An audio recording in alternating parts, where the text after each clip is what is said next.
world was split into two, East and West. This marked the beginning of the era called the Cold War.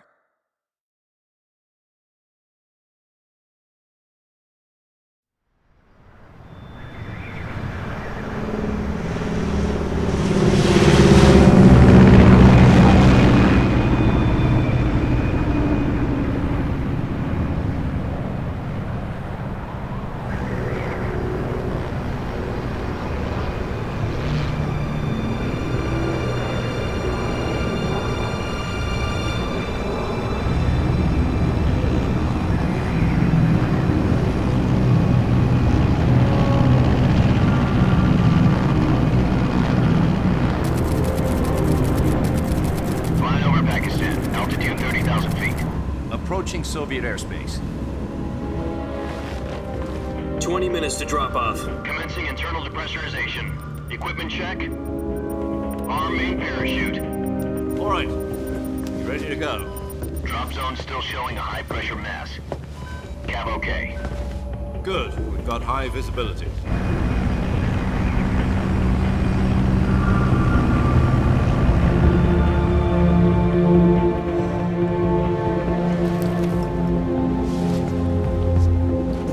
Put out that cigar. Connecting oxygen hose to interior connector. Put on your mask.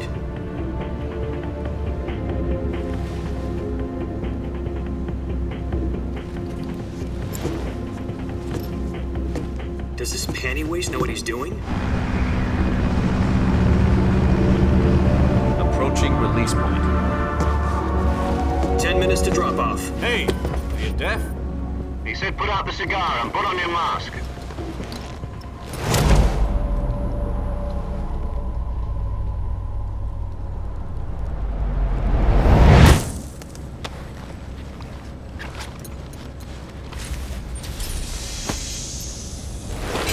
Depressurization complete.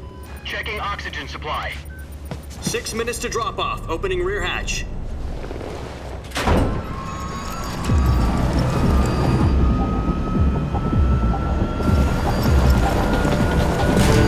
Sunrise.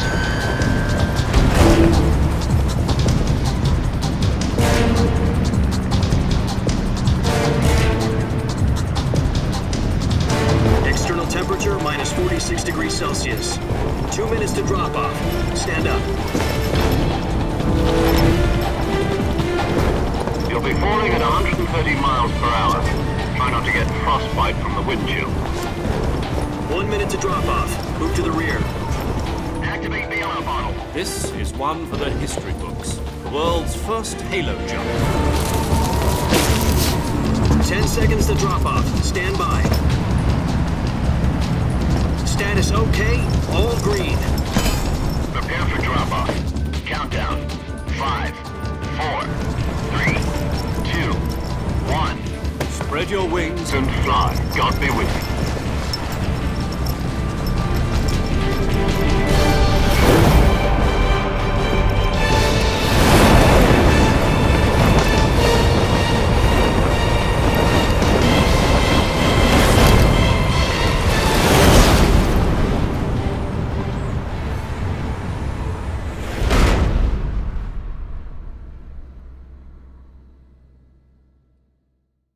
Jack, I've got some important news.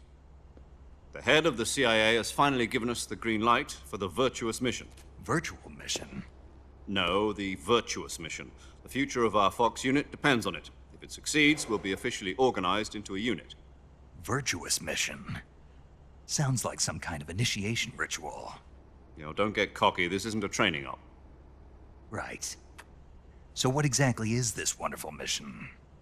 Well, about 2 years ago, a certain Soviet scientist requested asylum in the West through one of our moles. His name is Nikolai Stepanovich Sokolov.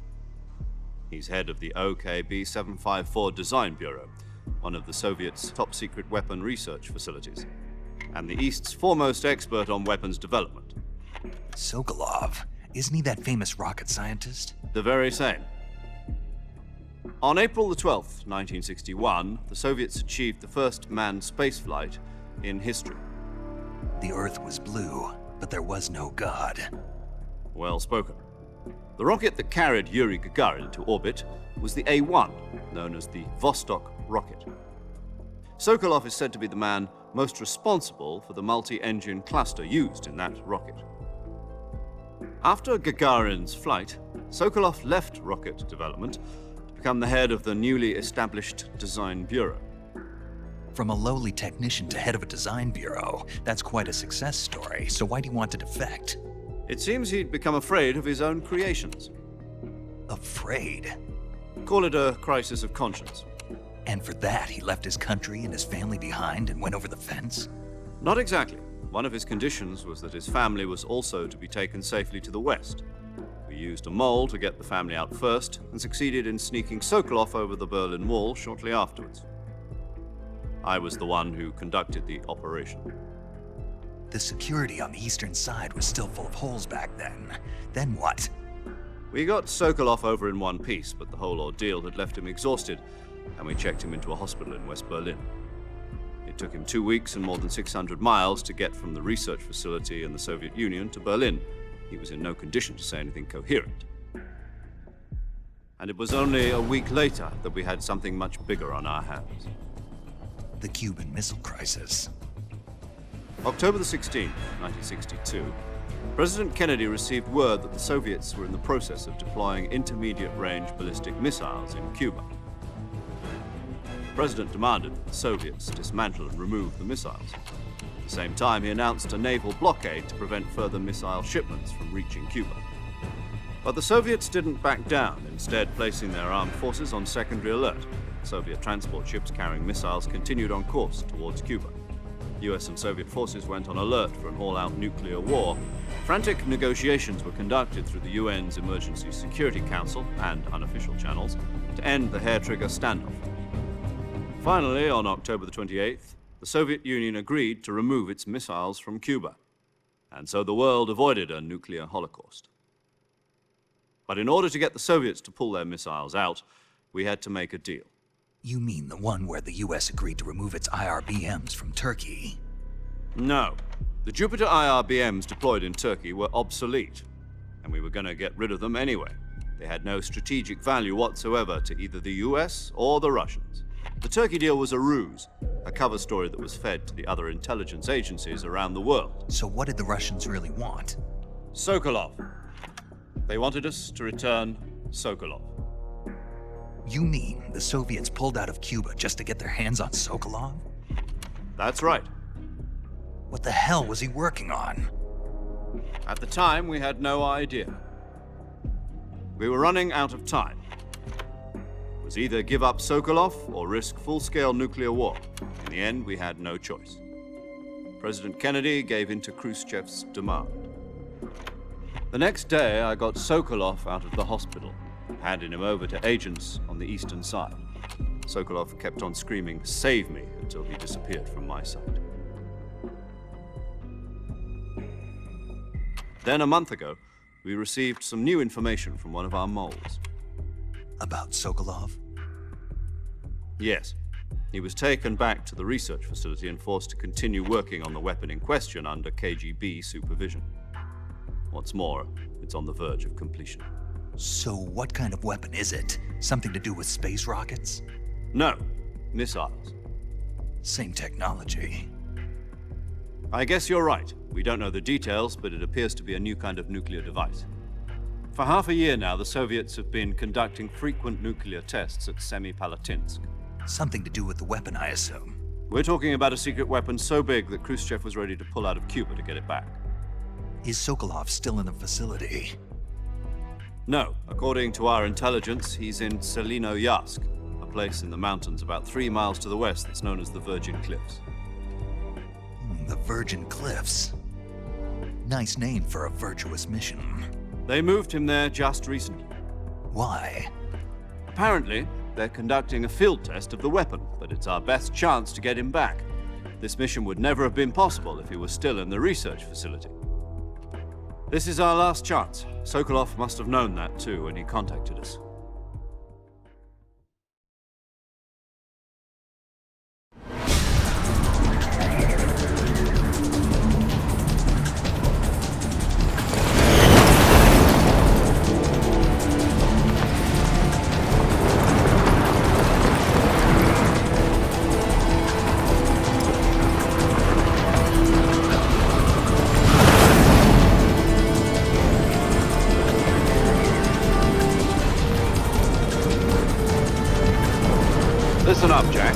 mission is to infiltrate Selino-Yarsk in the Soviet mountains, ensure the safety of Sokolov, and bring him back to the west.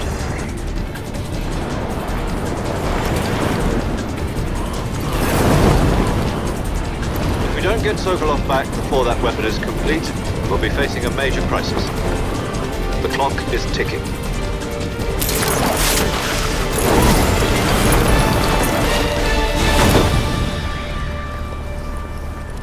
Once we've confirmed the rescue of Sokolov, stand by at the recovery point.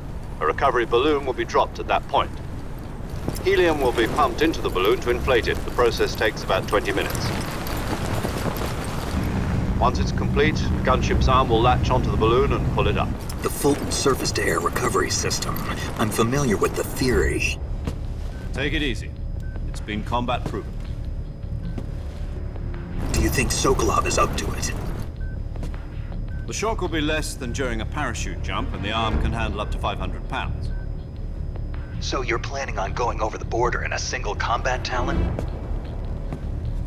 She's equipped with two 6-barrel 20mm Vulcan cannons, as well as two 40mm machine guns. Sounds like she could hold her own against a battalion of tanks.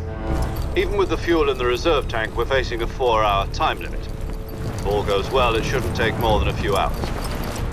Home in time for dinner. But if anything goes wrong, you'll be eating dinner, breakfast, and all the rest of your meals in the jungle.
Do you copy?